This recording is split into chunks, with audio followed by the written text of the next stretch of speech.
My name is Sonia Khan. मैं capital university से पढ़ रही हूँ बीएस बायोटेक। मैम मैं बस इतना कहना चाहूंगी कि ना, जिस तरह के हर चीज का पॉजिटिव पर्सपेक्टिव भी होता है, नेगेटिव भी होता है। हमारा खुद माइंड सारा सेटअप होता है माइंड में कि हम किस चीज को किस नजरिए से देखते हैं। ठीक है। अब जैसे हम बात की जाए अब बेनिफिट्स ऑफ इंटरनेट, उसके बेनिफिट्स भी बहुत ज्यादा, एडवांटेजेस भी और डिसएडवांटेजेस भी। इसका हर स्टोरी अपनी कुछ ना कुछ अपना बताती है, नतीजा आखिर तक लेके जाती है कि क्या हो रहा है।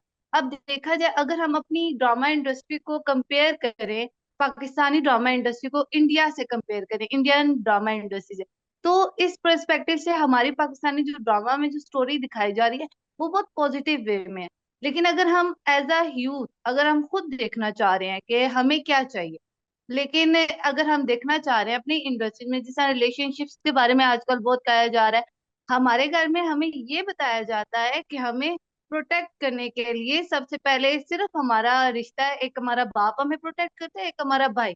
इस तरह से कोई बॉयफ्रेंड की कहानी बताई जा रही है, वो आएगा वो आपको बचाएगा, हीरो करेक्टर बीच में आ गया, इसको बहुत ज्यादा हाईलाइट किया जा रहा है। मे बी इसको इतना नहीं होना चाहिए।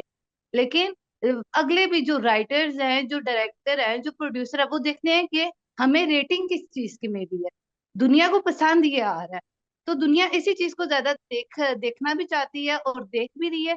और पॉजिटिव में जिस तरह बताया गया है कि बताते हैं कि आखिर जाके बताते हैं कोई किसी का दिल तोड़ देता है, तो ऐसा नहीं भी करना चाहिए। तो पॉजिटिव भी है, नेगेटिव भी है, मे बी ऐसा होना नहीं चाहिए। हमें ज्यादातर इस तरह लेके जाना चाहिए, मीन ज्यादा हमें रिलेशनशिप्स, शादी को लेके इतना ज्यादा हमें नहीं करना चाहिए ना, इसको हमें ज्यादा प्रमोट करना चाहिए। बनिस्बत हमें एक लड़की का करेक्टर स्ट्रोंग वे में दिखाना चाहिए कि वो इन चीजों के बगैर भी अपने अपने लिए कुछ ना कुछ कर सकती है।